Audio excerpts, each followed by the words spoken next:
And then they saw me in a bra, and that was it.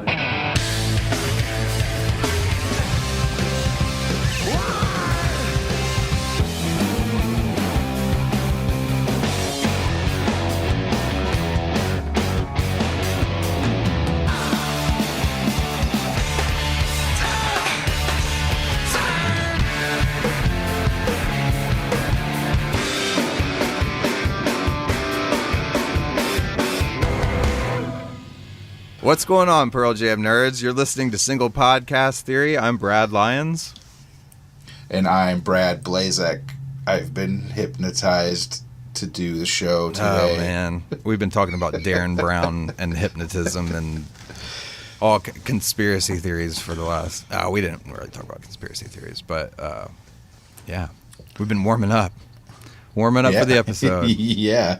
Trying to get my mouth movements down because... Yeah, man. I'm not. I don't know how to describe it. I think it's the weather. Maybe it's the time change. Even though it's an hour. It's the time change, dude. I just feel kind of. I'm in a good mood. Had a good weekend. That's good. Yesterday was awesome. Yeah. I thought it was gonna rain at some point yesterday, but it didn't until last night. So we all got to spend tons of time outside, and our internet was down. And we were just oh my God, no. It was great. So awesome. I was just like, let's just not fix it today. And like me and Leslie didn't even talk about it. Just neither one of us were like, let's just leave it. And we spent way more time with each other. It was awesome. So I might make that a rule now. Saturdays, no internet. No devices. Oh, God. No Apple TV, no Netflix. I don't even know what I would do. It's great. We walked around outside. Like with each other? Yes. Some woods over by our house. We'll go exploring. What's that like? It's awesome. I'm serious. Whatever, bro. I'd be like, let's go see a movie. Do we need to pause so you can take your shirt off? No, I'm good we now. went to a movie too, dude. We went to see what'd you Captain see? Marvel Friday. How was that? Actually, I was not maybe that's why, but I wasn't expecting much, and it was a good movie. I think the problem is that like maybe this helped me. These Marvel movies are just like so beyond. There's just so much going on the whole time, and it's almost like they try and one up the one before. Yeah, and I kind of felt Plus, they did a better job of having, it is a kids movie, right? At the end of the day, so there's a lot of action going on and superpowers and all that. But she was a really good actor, I thought. Oh, I love her, considering what it was, and I mean, at the end of the day, it's a fucking superhero movie, so you're not looking for fucking, I don't know, some classic through the ages or anything. But don't you have to know? Don't you have to know like all the other stuff from the movies? I mean, it definitely plays into it, but I don't think you have to know. I didn't catch myself thinking about a whole lot of the the mythology and how they all connect.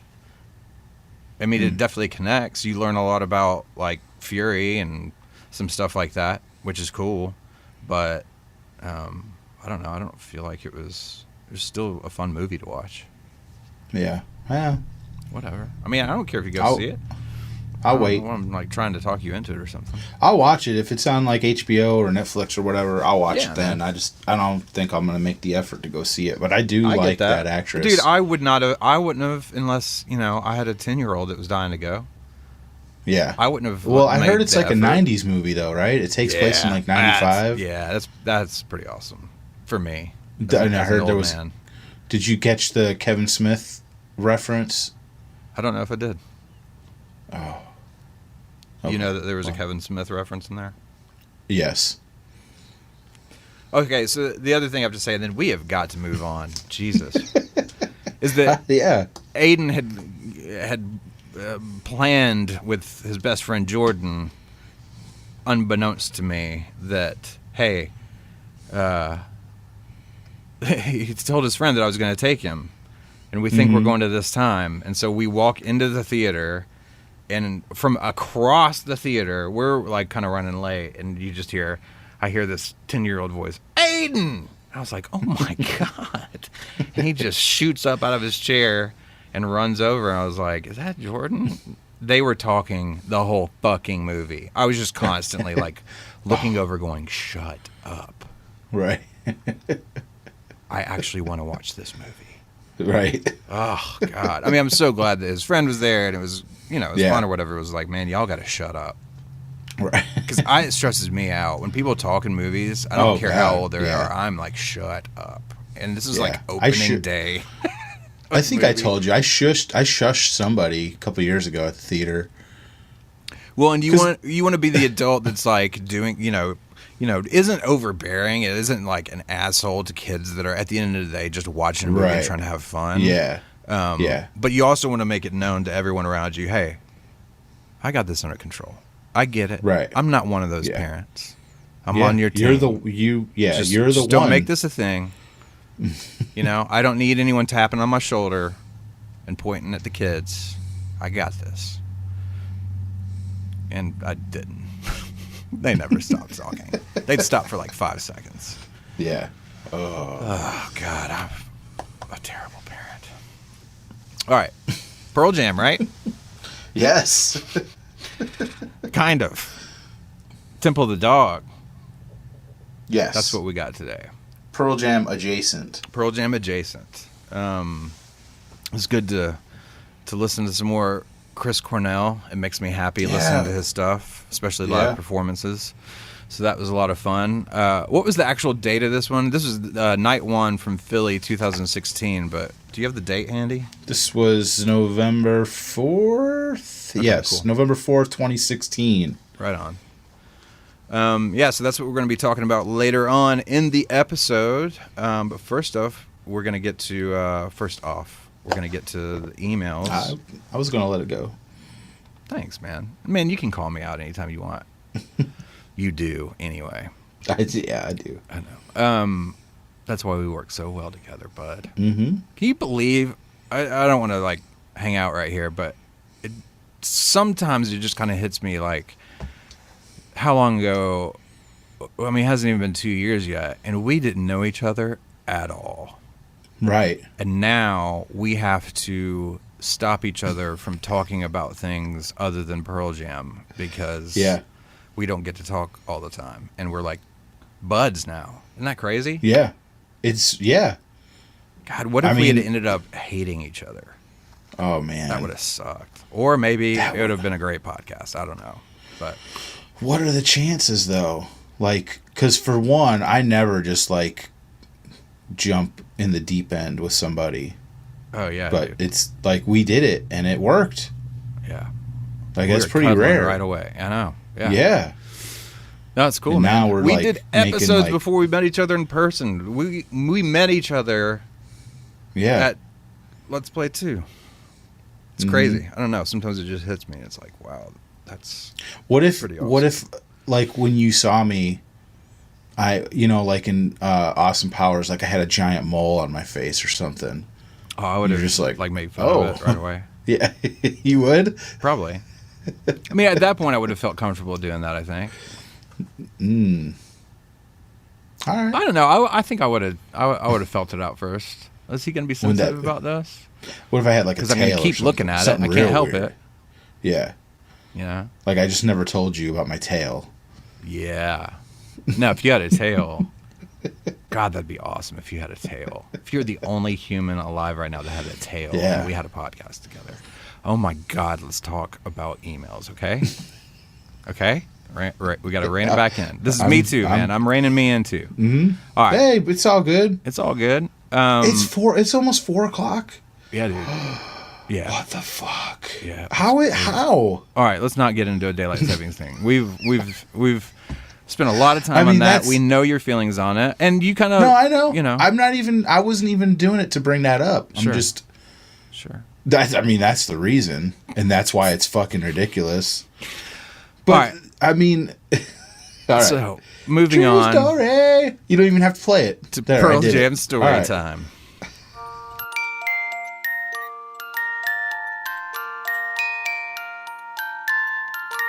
Good evening. This is Storytellers. We are here to tell stories. We just have friends up here that are listening to stories.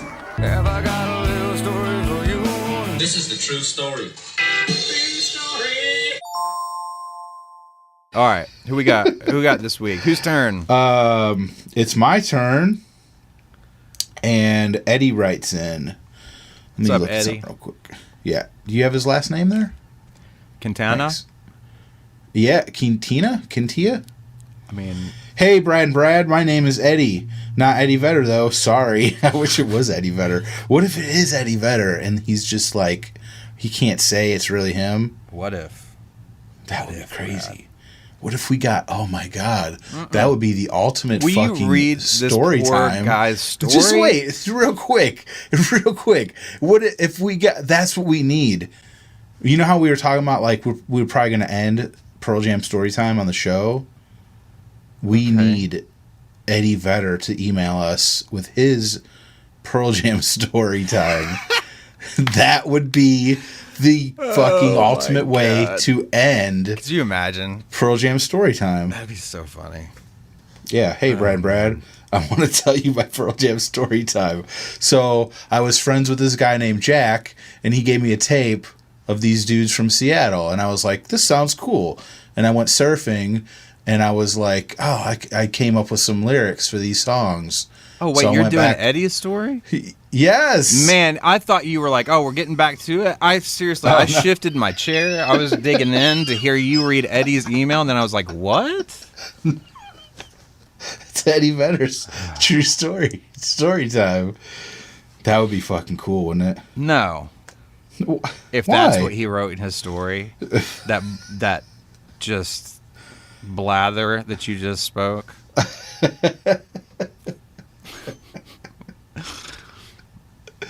It was like a kindergartner writing the history of Pearl Jam and Eddie Vedder. All right. Hey, Brad. My name is Eddie, not Eddie Vedder, though. Sorry.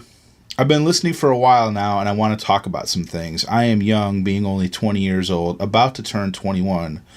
As a kid, I remember my dad listening to The Bridge in State of Love and Trust, where Eddie does the hey na na na na na na part. Yep. I would always sing that, even though I had no idea what it was. Also, I remember the intro to Brain of J for some reason. Anyways, when picking me up from school, my dad would play Backspacer, as it was the newest album out at the time. I fell in love with the album. Then, a couple months later, give or take, my family was headed on a road trip and Even Flow came on. My dad told me basically, yeah, the band that sings Gonna See My Friend, this is that same band. And that blew me away. So anyway, a little while later, Pearl Jam 20 comes out. I fell in love with that movie. I watched it by myself. I watched it with my family on TV. I bought it on DVD. I became a huge Pearl Jam fan at the right time, I think. I had my dad showing me some of the albums, while also having this awesome movie showing me the inside history of the band. Also, the super cool book, Pearl Jam 20. So, certain albums clicked. Examples, Yield, Versus, Vitology, Backspacer 10. Other albums I liked, but I wasn't 100% there. Examples would be No Code, Avocado, or Nothing. Then there was Binaural and Riot Act, which started as a love-hate relationship. Then I found the live shows. Basically, all my high school career was coming home, creating one or two new Pearl Jam playlists using live songs, and I would listen to that throughout the day. Then I would repeat the process. The live shows really got me. The live shows really got me to like Self-Titled and Binaural way more. I started to like No Code as I grew up, and watching the music videos for Riot Act songs, specifically Love Boat Captain and I Am Mine, made me love the album. So I dissected the albums, had a ton of live songs, and watched as many videos and documentaries on the band as I could. It was time for some new music. Then Lightning Bolt came out, and I really enjoyed it. Took some listens, but it really grew on me. So that's my history. Then he gave us his top 10 albums, which I'm not going to read all of it, but I did want to point out that he said his favorite album, number 1, was Riot Act. Hell yeah, man. I like that. And yeah. We don't get that very often. He said, yeah, I know. That's why I wanted to point it out. He said, I read in a review somewhere that someone believed that this is the kind of album they wanted to make since Vitology, and I believe that. It has hard rock, it has punk, it has acoustic, it has soft, it has everything. Kind of like Vitology had. It's Vitology's older brother, or like an older version of Vitology. I've never thought of that, but I totally get that. Yeah, me either. Yeah. That's the cool... Sorry. Let me finish? Yeah. Like I said, at some point in my life, every album was number 1 for me. But Riot Act is the one I keep coming back to. It's the one I listen to all the way through the most. It's the complete package, in my opinion. So I hope I have changed your opinion on Riot Act even a little. If not, we can keep freaking out about how good Hail Hail is, or how No Code is a specific snapshot of the band that we never really saw again. Keep rockin', Brads. Remember, I know it's already been sung, can't be sung enough. Love is all you need. All you need is love. Boom. Yeah. Eddie. Eddie's the man. Yeah. Eddie's the shit. So, yeah, I think this is like a perfect example. The whole time I was listening to you read the email, I was thinking about if I came in on Backspacer and fell in love with them as Backspacer as my reference point, and then went back and listened to something like Versus or Vitology or 10, for God's sakes. I mean, 10's got to sound like... I've just never really thought about working backwards like that with this band. You know what I mean? Just because it wasn't my experience. But I would imagine I would still love the band. I don't think... Oh yeah, in this hypothetical world, but I bet my top 10 would look a lot different. Yeah, totally. Yeah, that's the thing. Like, we, obviously we like grew up with them. Like we listened to each album as it like came out and as the band evolved. But sometimes I'll hear a song and I'll be like, oh, that song is awesome. I got to hear the whole album. Right. And I'll be listening to the album and hear another song, and I'll be like, "That's these guys." You know what I mean? Like, sure. I've heard that song, but I had no clue this was the same band. So that's like for his dad to tell him, like, "Oh, that's the same band that does all the songs from Backspacer." Right. Like you just putting that together, like, "Oh shit, I need to dig in even more." Yeah. Yeah, man, it's cool to hear that perspective. It's cool. Wow, I'd never thought of Riot Act fitting. It makes sense to me though, fitting with Vitology in that way. I'm glad that the order didn't go that way, but I think they need it. And I don't just mean because I love or we both love No Code so much. I think whether you like it or not, it's a necessary record in their chronology. You know what I mean? Thanks again, Eddie. It was awesome. All right, we got our friend Steve from Ontario next. This is in reference to the Pearl Jam Letterman episodes. He said, "Thanks for posting this on Facebook recently. It had been a while since I've seen this. I knew this was a set that was promoting the Avocado album, and some people may have been pissed at how many songs they played from the album, but it reaffirmed how much I really do love this album." He says, "It's my guilty pleasure." Like we said, man, all the performances from that record were badass, I feel like. So good. I still feel like those songs are good live, even now. You know what I mean? I don't think it was just because they were fresh at the time. Where was I? Oh, if the next Pearl Jam album is similar to Avocado, would we all be happy? What do you guys think? What do you think, Brad?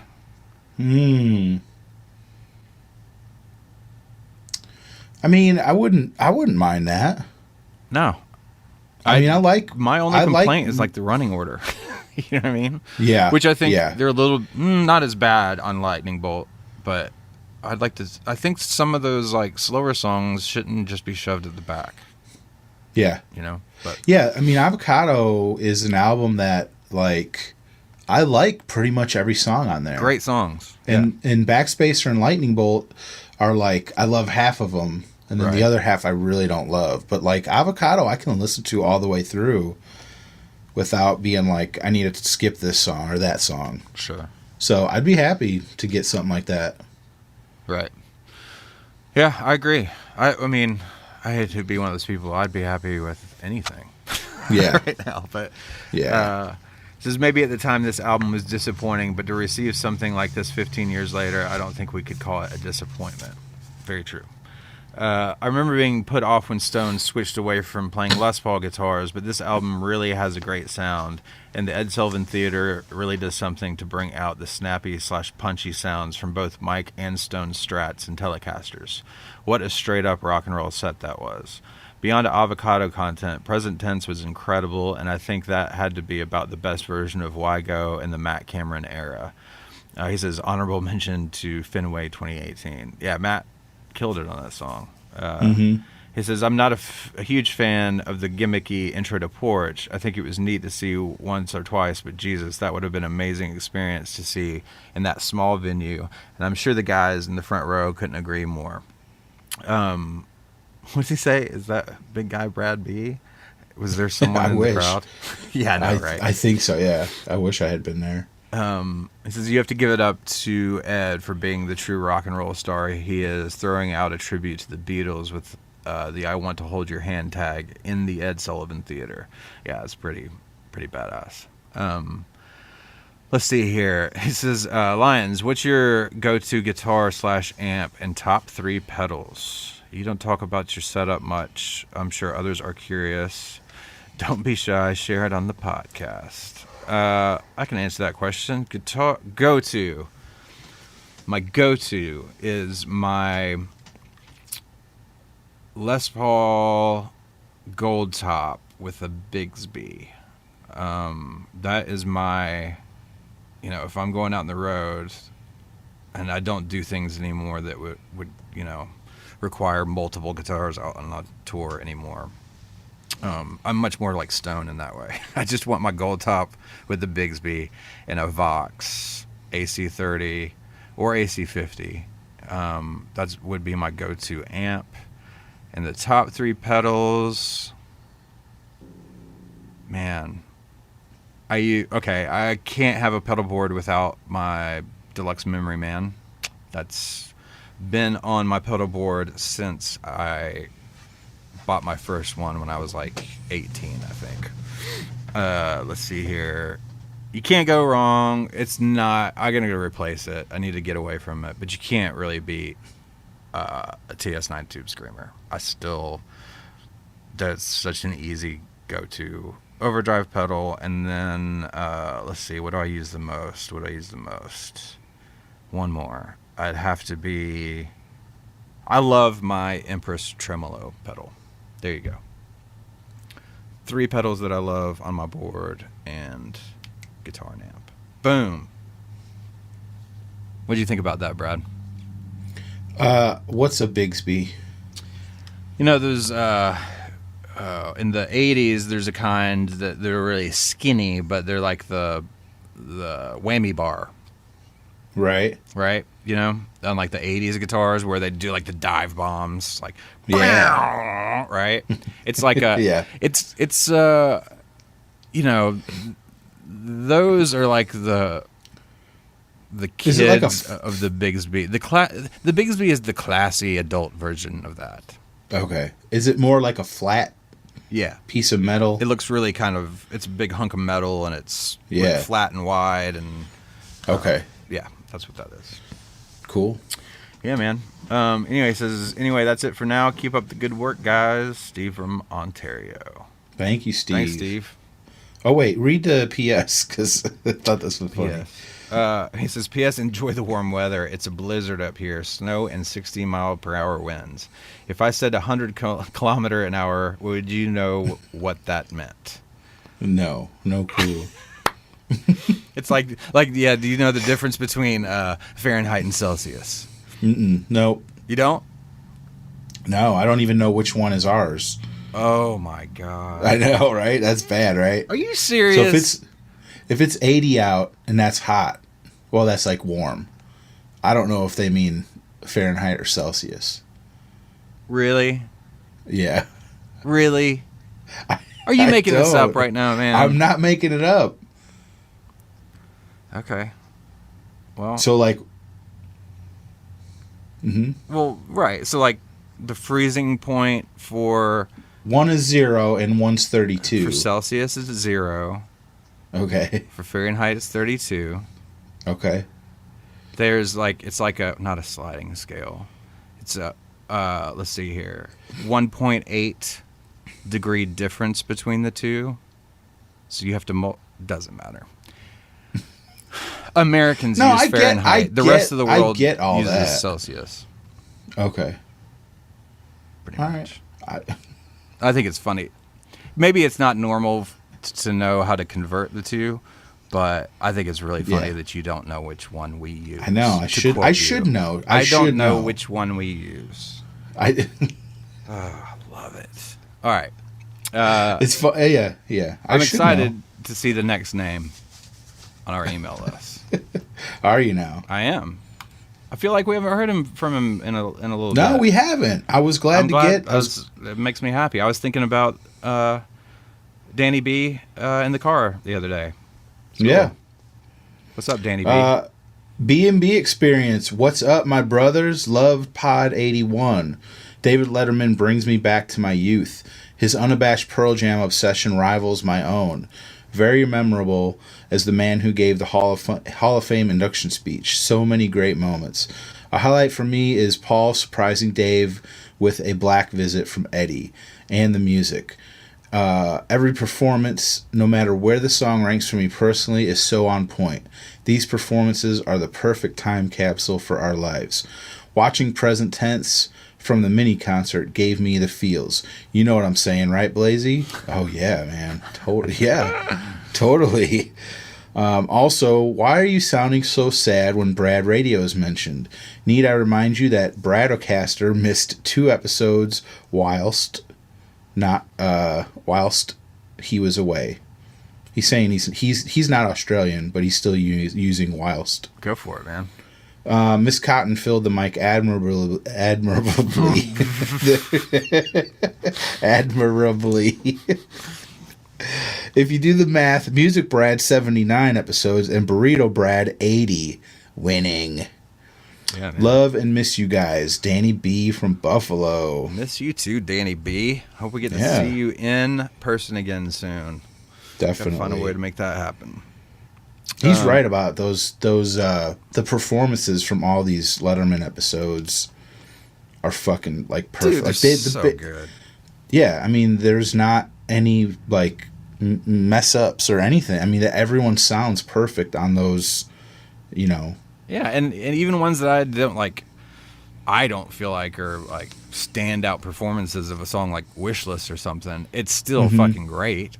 You know what I mean? Yeah. It's not like it's not like you can't listen to it or whatever. It's just, you know, I don't know. When you're putting it up against, you know, performances like, well, a lot of them, there's some pretty intense performances in that category of Letterman shows, you know? Yeah. Thanks, Danny B. It's good to hear from you again, man. All right. We got our friend Paul coming up next. He says, let's see. That was so cool of you guys to read my email during the story time last week. Oh, he thought we were mad at him after he sent a critical email. He says, sorry if that was too harsh. We're good, man. We're all good. I mean, it was a little harsh. I don't remember it. I'm going to be honest with you. I mean, I remember that it happened. I just don't remember details of the email or anyway. But it doesn't matter. Yeah. Oh, I remember every word. God, such a baby. Anyway, it was badass to hear you guys read my story. It gave me a good laugh as well as it allowed me to relive it.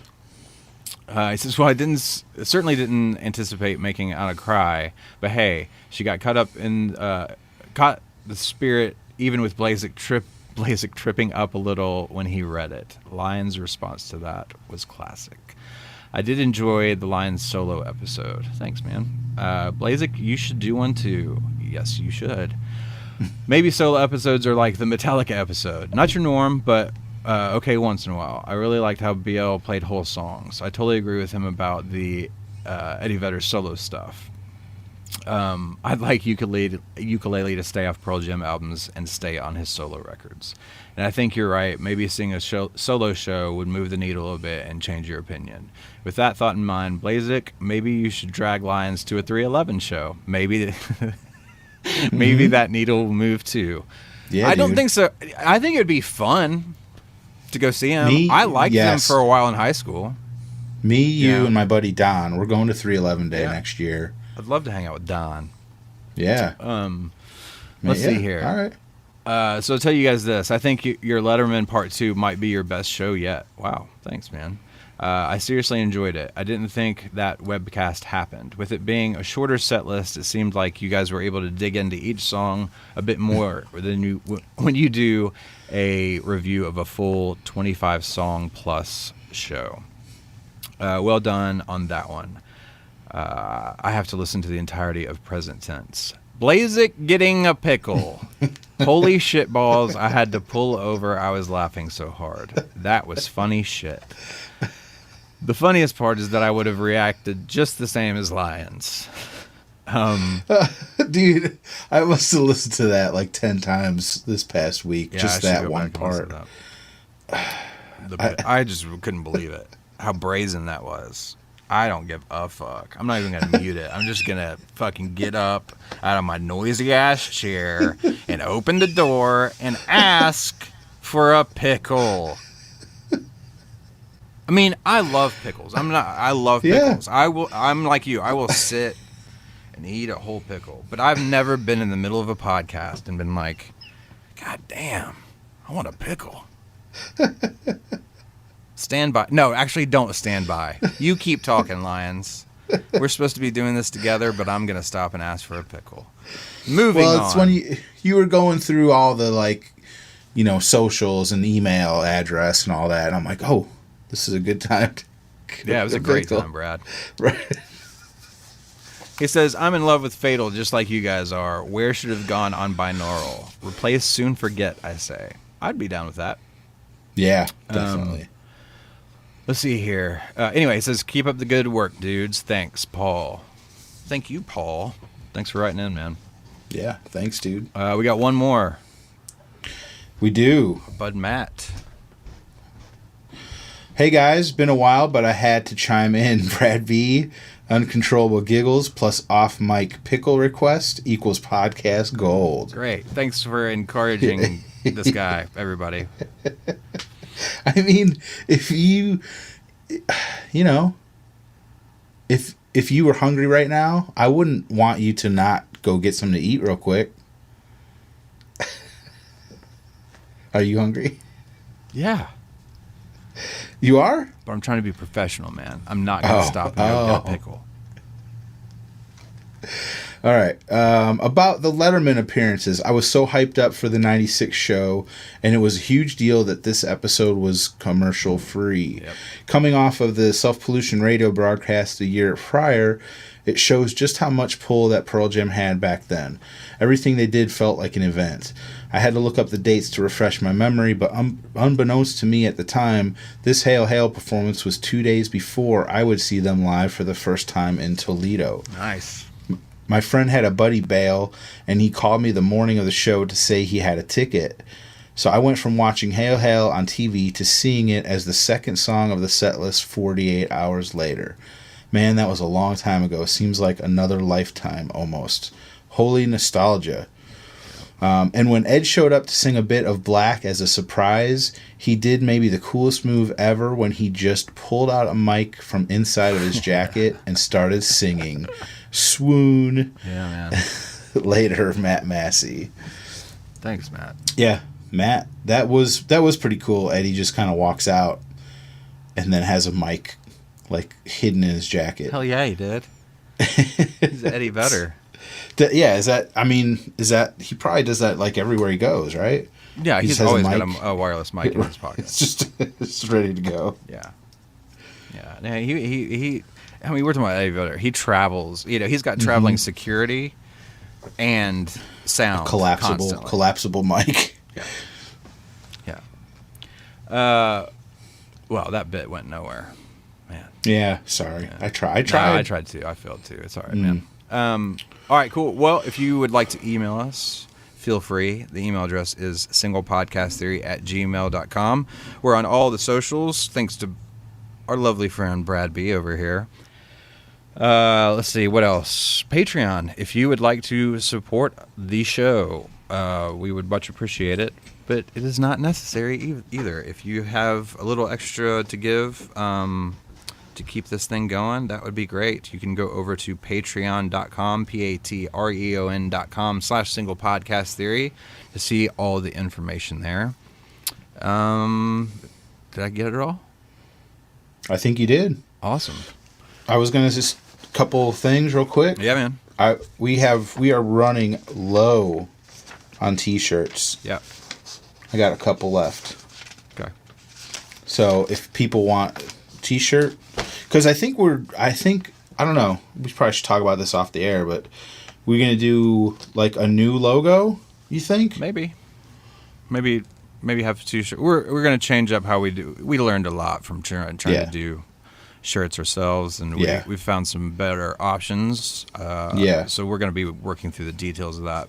All that to say, that process will become much more efficient and possibly give more options too. So we will keep everyone posted. What I'm saying is these shirts may become like super rare collector's items. Yeah, man.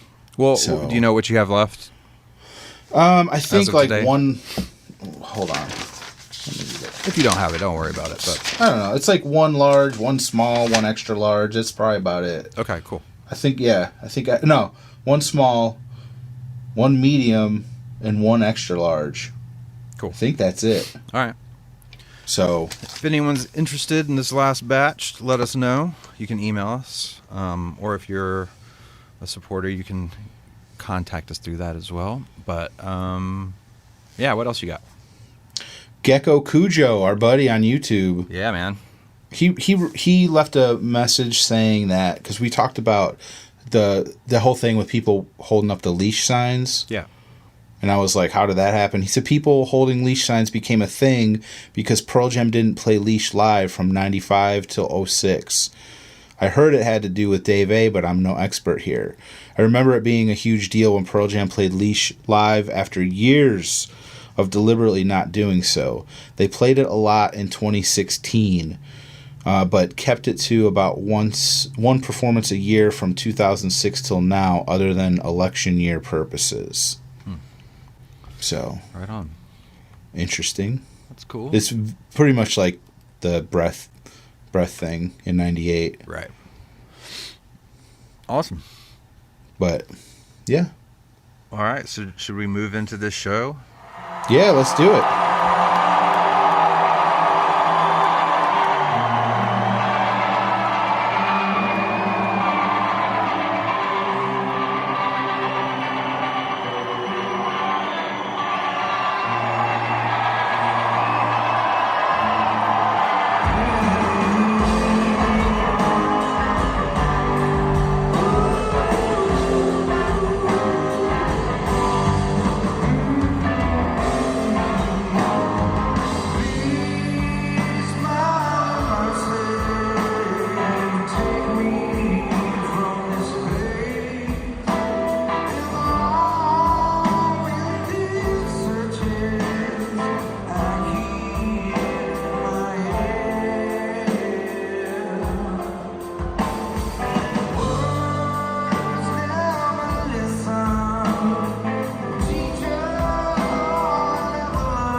All right.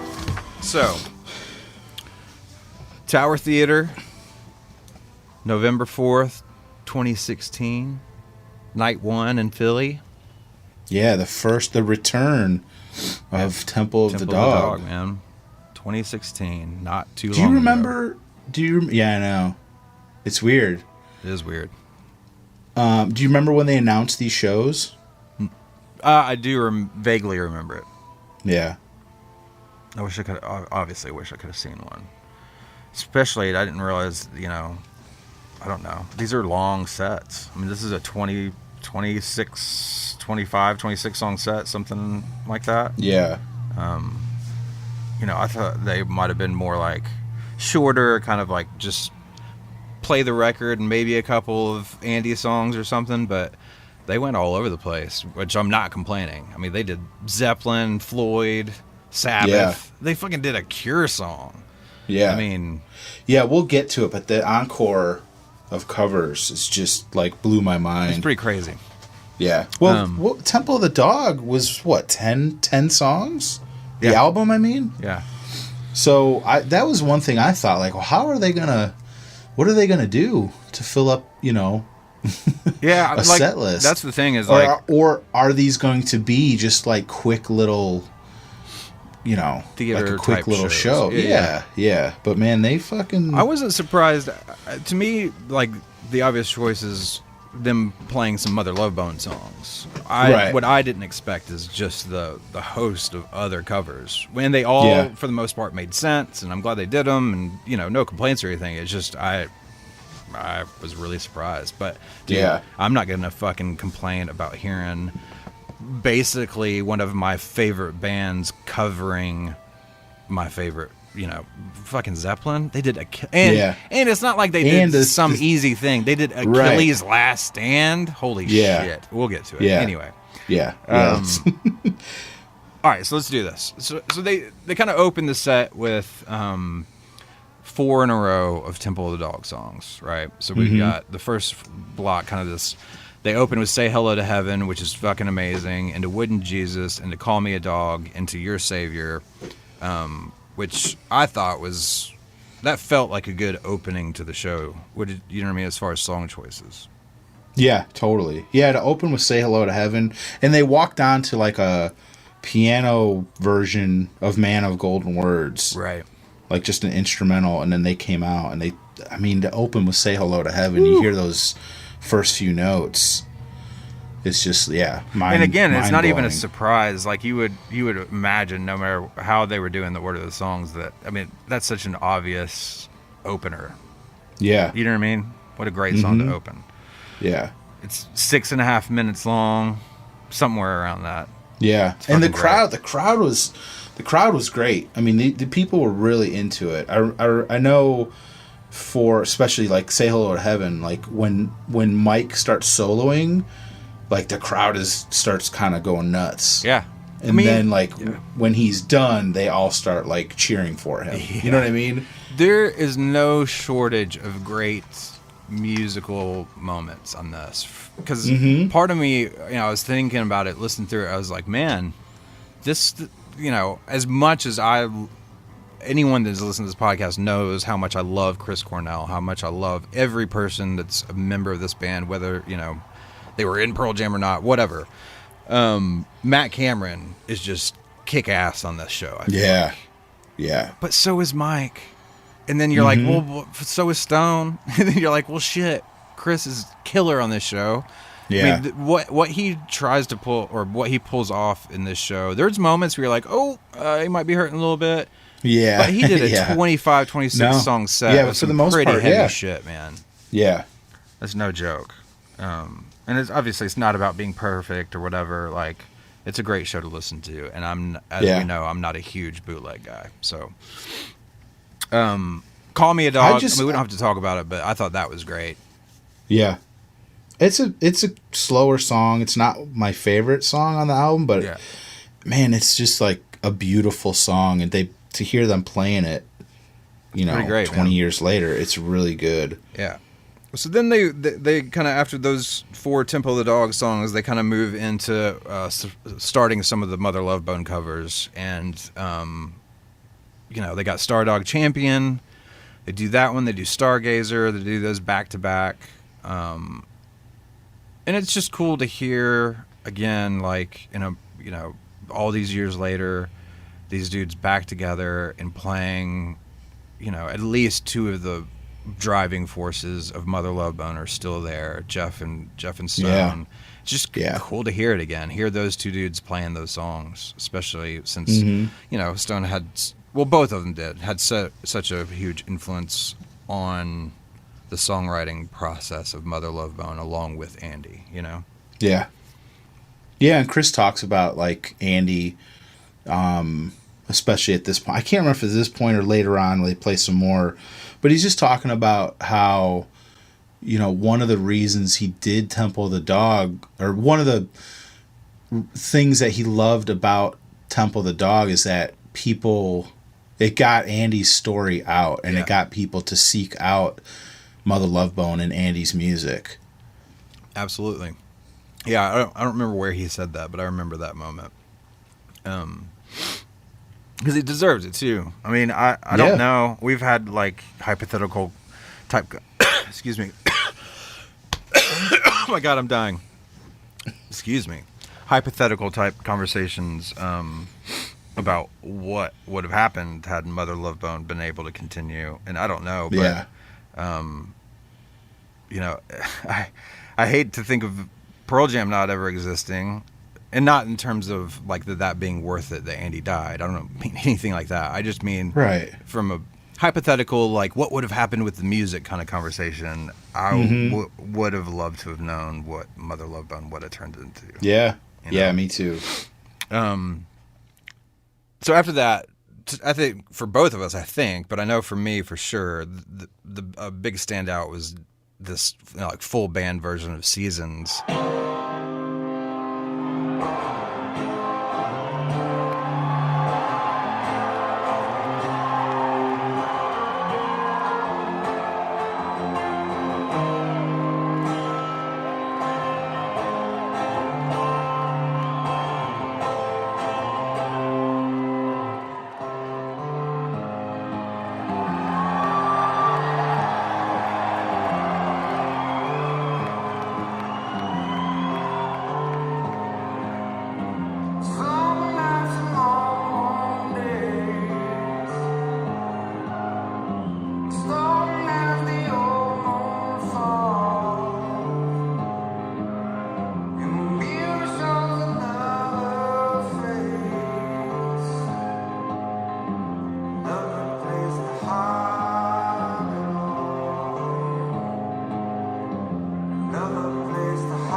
Yes. the Chris Cornell song from the single soundtrack, which I love that acoustic version so fucking much. But I do too. The band versions, man, holy shit, it's so. Well, it starts good. with just Stone playing Yep. the version that we're used to, but then Matt and Mike kind of start slowly coming in, and it turns into like the full band, and it sounds so fucking cool to hear this version of it. Yeah. Just hearing those guitar melodies on electric, the bow wow, wow, wow, wow. It's just like, holy shit. It turns it kind of Zeppelin-y, you know what I mean? Yeah. Which yeah. I'm never going to complain about. Which it's hard too, because we are so used to the Chris solo version. Right. So to hear a different version, a lot different with the band playing, a lot of times when they do that, you're just like, no thanks. You know what I mean? Mm-hmm. But this sounds really fucking cool. It's great, man. Like I said, for me, it was like an immediate standout listen, because Yes. I haven't really listened to this set before.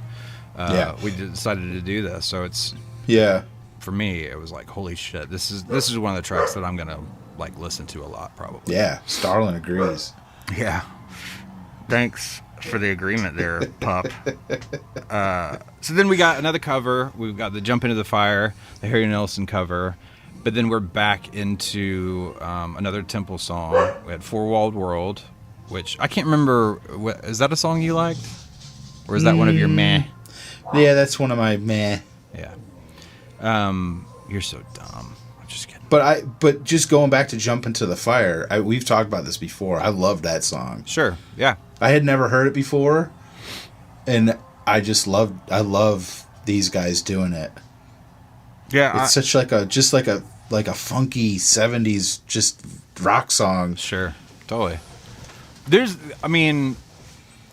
only one cover on this that I could be like, and it doesn't even, whatever. Like, well, we'll get to it. I think all the covers are pretty badass, except for one, but I still love that they did it. Yeah, okay. We'll see if we agree Is it the next one? It's not the one I was thinking of, but yeah, I mean, I could like kind of take or leave this one. Yeah, you know what? Too, I was looking at.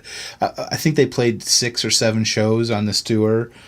I don't think they played this because they played almost the same set list for the whole show, the whole tour. Right. I don't think they played what we're talking about. Is "I'm a Mover." Sorry, it's we a didn't cover say. by It's a free. "I'm cover. a Mover" by Free. Yeah, it was. I mean, the performance wasn't that great. It's not really a great song, right. And I think they stopped playing it after this show.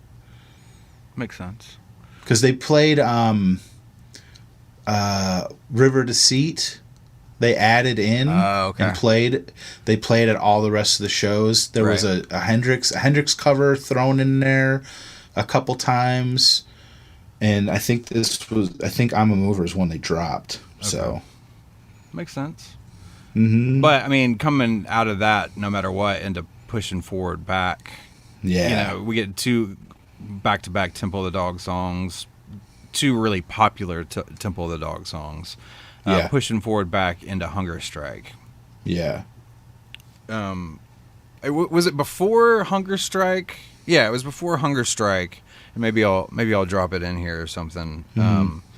But Chris is kind of like explaining to everyone like how it worked with videos back then and MTV and at the time. Well, I'm not gonna say it all. We'll put it in right here. Yeah. When you do a song, I'm going to enlist your help on this one. You're going to sing this next one with me. When the album Temple of the Dog came out, it was about a little over a year at least before it started getting a lot of airplay because I think what happened, we made one video cheaply and we serviced MTV with it as you did back then. You brought your video. It was on an actual cassette and you brought it to MTV and he like knocked on the door. Hi, we have a video for you guys to play, and then they would take it and they go, thanks, and fucking throw it in some junk room, and an intern would take it home, and he would record porno over it or something. So we figured that's what happened. with our video. But then a band called Pearl Jam, and a band called Soundgarden started getting a lot of airplay. And so this intern, he was about to record some like New York porn from the New York Porn Channel, and he went to play record, and he saw this video. He saw that there were members of Soundgarden and Pearl Jam, and he thought, oh shit, we should probably program that. So they started playing the video, and then a lot of people heard the album, which was good. It was good for us, and it was good for Andy, because I felt like it got his story out there, and people could try to seek out his music. And this is the song from that video that you're going to help us sing tonight.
It's just funny to listen to that perspective where it's like, and we've talked about it before, but when this video was made, they weren't shit. None of them, you know. Right. Yeah. Yeah.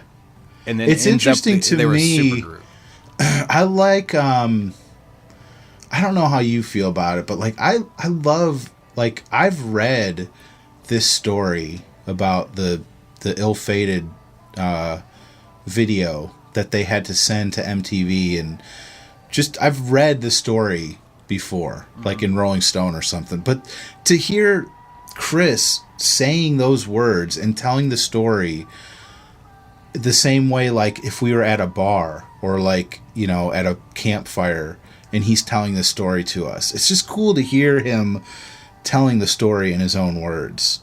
Yeah. When I've read the story before, but it's just, I don't know, it's just kind of cool to hear him. And then they start playing the song. Well, and the kind of the way he talks about it is something that, I don't know how to say, like artists like that came out of this era, this scene, or let's just say the guys in Temple the Dog, right? None of them were lovers of fame and, like, notoriety and stuff like that. You know what I mean? Yeah. Mm-hmm. Like, I don't know. Anyway, let's get back to the show. So, where are we now? Oh, we just did Hunger Strike. Yeah. But what I was gonna say is that him talking about it, I think some people would think it would be so exciting to make a music video. Mm-hmm. And I guess maybe it's because I'm older now. I don't know, but it's like, I get the fact that I don't think any of them probably had any fun making music videos. Like, that probably seemed like, God, we have to fucking do this. You know what I mean? I mean, Pearl Jam just obviously quit doing them. Right. Unless they had control of what it was. Like, yeah. They, you know, they teamed up with Todd McFarlane, and then the rest of it is like, you know, the Chop Suey stuff or whatever, more like live-oriented videos like they were in the beginning. But it's just funny to hear him talk. There was not a sense of like, guys, we're making a video for MTV and we're going to send it in. It was just like, okay, here, send this VHS tape in. I don't know. I like hearing that kind of perspective on it, you know? Yeah. All right, so we had those two. I told you I'm going to listen through it again, but the next was a David Bowie cover, the song "Quicksand." I love Bowie. Something sounded really wonky with this performance to me. It sounded like someone didn't know the song or something. Maybe my ears were being weird or something like that when I was listening to it, but that was not a great moment in the set. I feel like it's one of the few, not a complaint, but it seemed weird. I don't know. See, for me, that was a song I've never heard that song before. Right. I've never really dipped into Bowie except for like his hits. Sure. Which not saying anything bad about him. I've just never I get gone there. Yeah. So I didn't recognize the song. So if it sounded off, I didn't realize it. Yeah.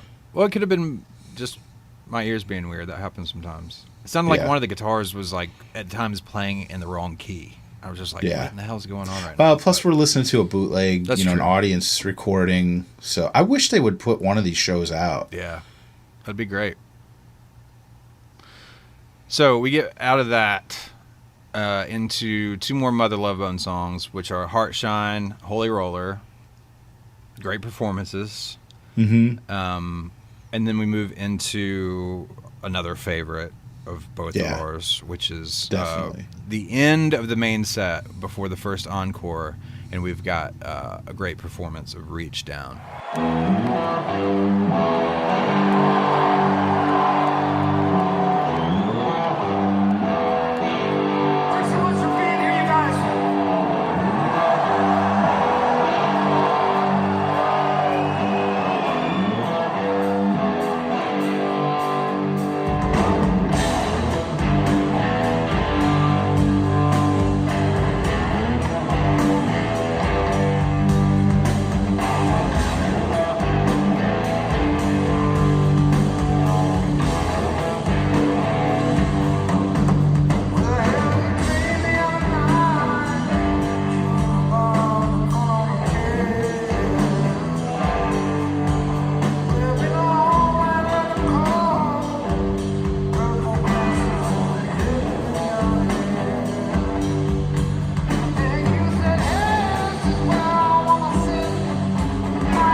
I don't know. It's just great. Yeah. I don't have like some specific thing, but this is definitely like the big moment of the show for me. Sure. Mike is just a fucking god. I've said it a million times, but he just fucking blew the roof off the place with his solos. It's incredible.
does that a lot. Yeah. If this was a batting average, he'd have a really high batting average. Yeah. You know what I mean? Yeah. He takes so many chances. Maybe he doesn't see it that way anymore because he's played for so long, but, you know, he rarely does, like... He's kind of improvising all the time with a lot of his leads, you know? Mm-hmm. And he finds a way to go somewhere, like, I would say 98% of the time. And that's what makes him such a fucking badass. Yeah. Anyway, we'll stop talking about Mike now. No, dude. No, keep that? going. Yeah. I said keep going. I love Maybe it. we need to do another Mike episode. Yes. Just Yeah, talk about a his reach- lead guitar. Yeah. Maybe Reach something down like that. episode. All right, so they go into encore break, and they come back out with, I don't know, one of my favorite of the Mother Love Bone moments, personally, is it's just a really simple performance of Man of Golden Words.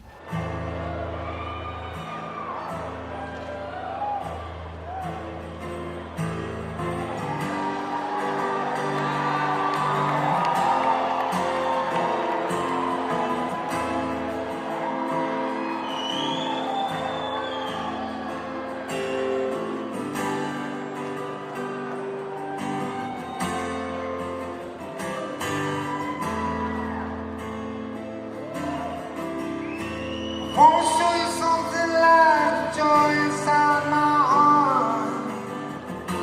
Seems I've been living in the temple of the dog. Where would I live? Where I am man of golden words. Or would I live it all? Yeah. Words and music, my only tools, communication.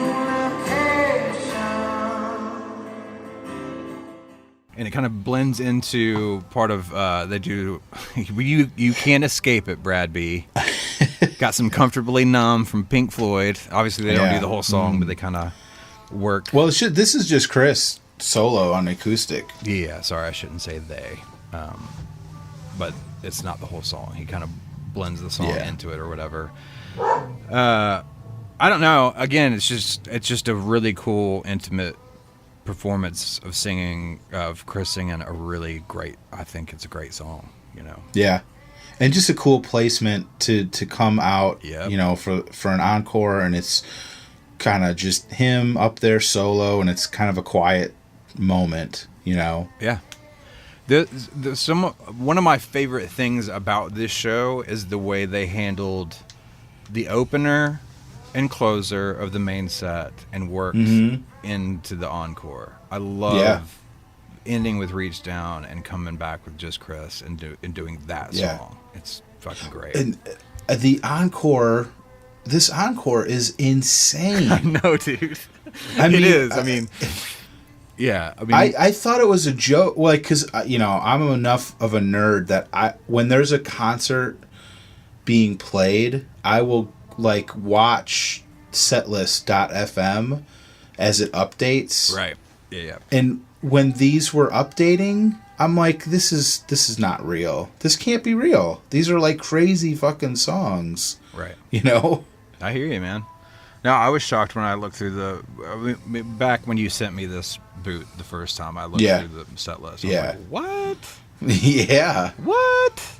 Yeah. I mean, the main set sounds about right. It's mostly it's all Temple of the Dog and Mother Love Bone covers and a couple oddball covers, but man, we get to this encore and you know, after Man of Golden Words, they all come back out and cover band in the fucking world. Right, exactly. Yeah. We get, you know, Times of Trouble. Yeah, and we've talked about that song a million times. But it's amazing on this, Yeah. I think. I think they might have had some issues with this one. Maybe. I just But- love the song so much. Yeah. Yeah. You know? And I don't care. It's not necessarily a special moment, but I'm a Zeppelin nut, so I'm going to do a drop of Achilles' Last Stand. Yeah. Just because I want to.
It sounds so good though. They do that It's- song. yeah. It's such a hard song to It's pull off. fucking They awesome. fucking Yeah. I mean, Mike Stone, like the guitars are amazing. The drums are sick. I mean, Chris Kopp and Robert Plant. Holy Yes. shit, man. Yeah. So it's like that's a dream for me. Yeah. You talk about the last Zeppelin song you would think anyone would cover is Achilles' Last Stand. You know what I mean? It's so obscure. Yes. Yeah. I love that's But it's- why I love it though, man. That's why I love it too. Yeah. Oh, it's so God. fucking cool.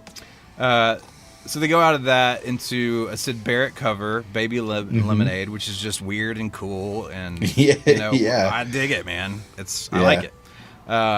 And then I'm such a huge fan of The Cure, but and I love Fascination Street so much, and I'm Yeah. glad that they did it. But I think it's because I love that band that it was just like, okay, I'll probably never listen to that ever again. Really? I don't know. Yeah, Dude, and I've only love listened it. to them do it twice. I have to admit, maybe See, it'll change. I'm but- not like a huge Cure fan. I never got into them, and especially when I was younger, I was like, oh, that's that weird British alternative crap. I'm metal. Right. But this song, there was a radio guy, like a talk radio guy that I used to listen to, and he used like his intro music was that like that bass line intro. So when I hear this song, I love it. So to hear them playing it, I was like, holy shit! Like I love that song. Yeah, I love the song. And- I love that they did it. It just, I don't know. It's just because it's not the original. Maybe. Just doesn't do it for you. Yeah, or maybe. But I do need to say I've gotten into The Cure over the last few years, and I do like them a lot. That's cool. Look at you, broaden those horizons. Yeah, try. What album is that song on? Do you know? Oh god. Because there's one album I've listened to by them I'm just like, holy shit, like this is crazy. Yeah, I don't know. I have to look it up. I'm not good at that kind of trivia. Okay. Well, Let's see. Oh, and War Pigs was fucking awesome. yeah. Oh my Yeah. god, it was so good. I mean, I love Yeah. that song and everything, but I saw that on the set list before I heard it. I was like, okay, come on. Yeah. Really? Yeah. No, it's awesome. It is awesome. Yeah. So good. I love that they ended the encore with War Pigs, man. Right. A 7.5 It's so minute fucking cool. version of War Pigs. Yeah. Fuck it. I love it. That's just them having fun. This whole encore. Yeah. You know? Yeah.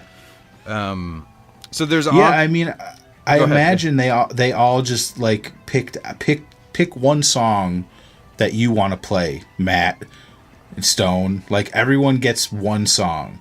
Well, You know what I mean? And that's the whole thing. And when you're talking about specifically a vocalist like Cornell, like if I'm Stone or Matt or even Jeff, like I can't ever play Zeppelin songs with people because I don't know anyone that can sing them.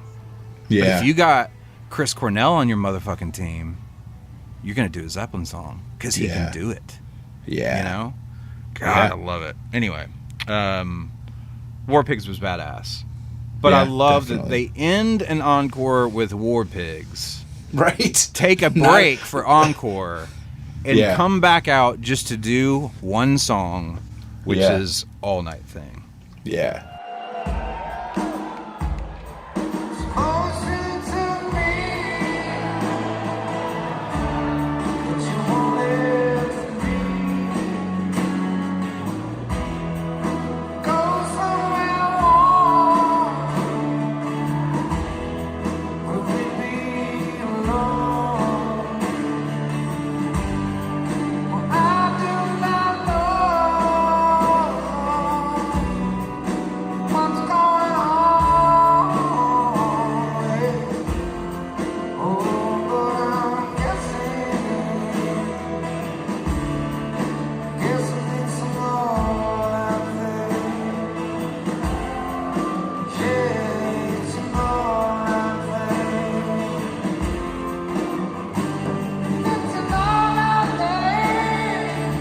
I love that song. I have like, I don't know. It's just purely, it's not because I think it's like technically the best song or whatever, but just from a purely emotional standpoint, for some reason, I just have lots of like connections to memories with that song. And the second I hear it, I feel something. You know what I mean? Wow, just the way Chris sings it, like the melody of the first verse, right. That the She Motion to Me. Yeah, man. Oh, woo. It just gets me like every time. God. Yeah, I'm with you, man.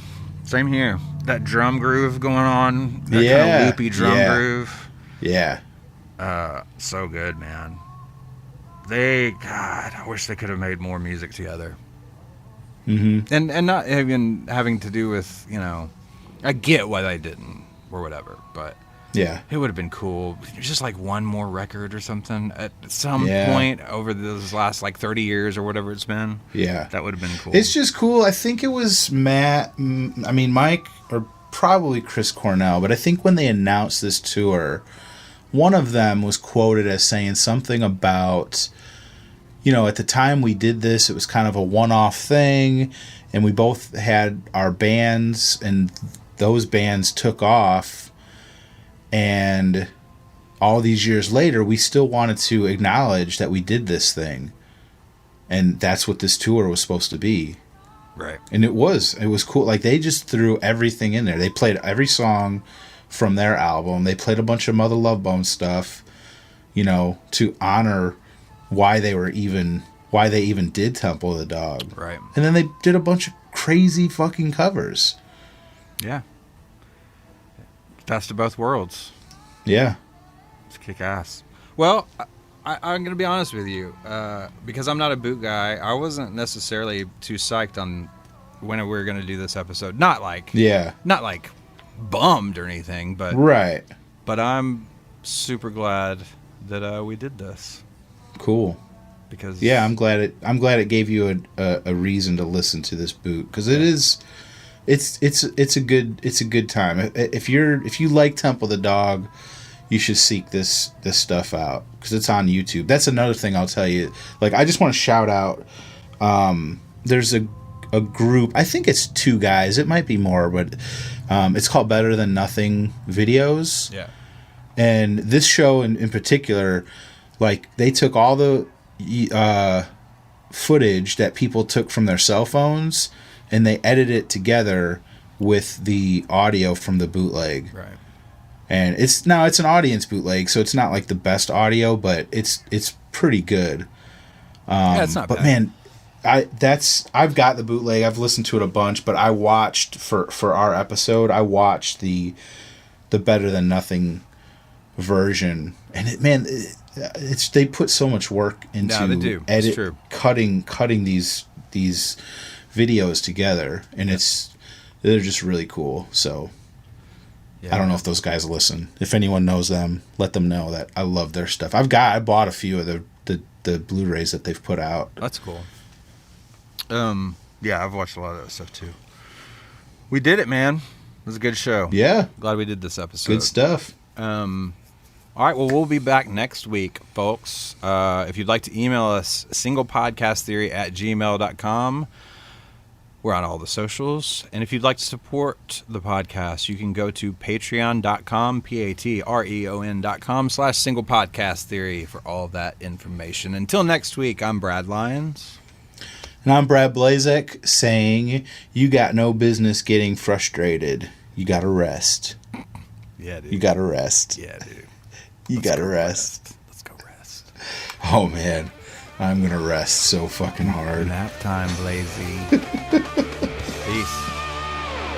I died and you just I died and you walked by and said no.